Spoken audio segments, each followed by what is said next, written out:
Hi అండి, అందరికీ నమస్కారం. Welcome to my YouTube channel. ఇప్పుడే అందిన వార్త, సీఎం రేవంత్ రెడ్డి రాజీనామా వివరాలు వీడియోలో తెలుసుకుందాం. వీడియో అయితే ఎక్కడిగా స్కిప్ చేయకుండా ఎండ్ వరకు చూడడం ద్వారా ఇన్ఫర్మేషన్ పూర్తిగా అర్థమవుతుంది. అలాగే వీడియో నచ్చినట్లయితే ఒక లైక్ చేయండి. ఇంకా సబ్స్క్రైబ్ చేసుకున్నట్లయితే మన ఛానల్ సబ్స్క్రైబ్ చేసుకోవడం ద్వారా నేను చేసే ప్రతి ఒక్క వీడియో మీ వరకు రీచ్ అవుతుంది.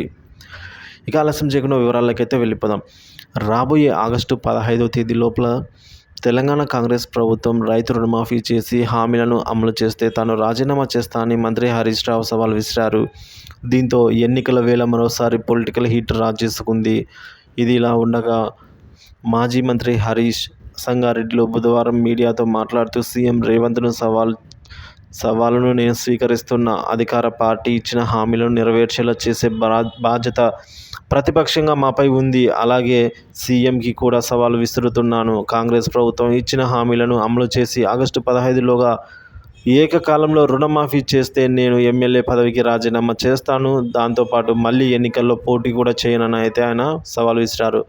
అలాగే రైతు రుణమాఫీ, కాంగ్రెస్ ఇచ్చిన 6 గ్యారెంటీల అమలు సకాలంలో చేయకపోతే సీఎం రేవంత్ రెడ్డి రాజీనామాకు సిద్ధమా అని కూడా ఆయన అయితే అడగడం జరిగింది. సో తెలంగాణ అసెంబ్లీ ముందు ఉన్న అసమర్థుల స్తూపం వద్ద తెలంగాణ అభివృద్ధిపై చర్చ పెడదాం. నేను చర్చకు వస్తాను.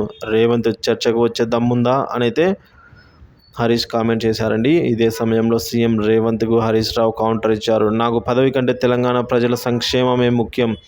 గతంలో కొండగల్ ఓడిపోతే సన్యాసం తీసుకుంటానని చెప్పి తోక ముడిచి మాట తప్పిన వ్యక్తి రేవంత్ రెడ్డి ఇప్పుడు 6 గ్యారెంటీలను డిసెంబర్ 9 కల్లా అమలు చేస్తామని చెప్పి మాట తప్పింది కాంగ్రెస్ పార్టీ. ఇప్పుడు మాట తప్పడం, పూటకు పార్టీ మార్చడం మీ నైజం.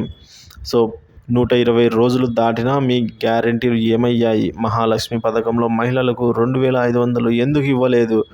రైతులకు ఎకరానికి రైతు బంధు 15,000 సహాయం ఎందుకు ఇవ్వలేదు? ధాన్యానికి 500 బోనస్ ఏది? తెలంగాణ ప్రజలు కాంగ్రెస్ను నమ్మే పరిస్థితే లేదని అయితే హరీష్ రావు వ్యాఖ్యలు చేశారు.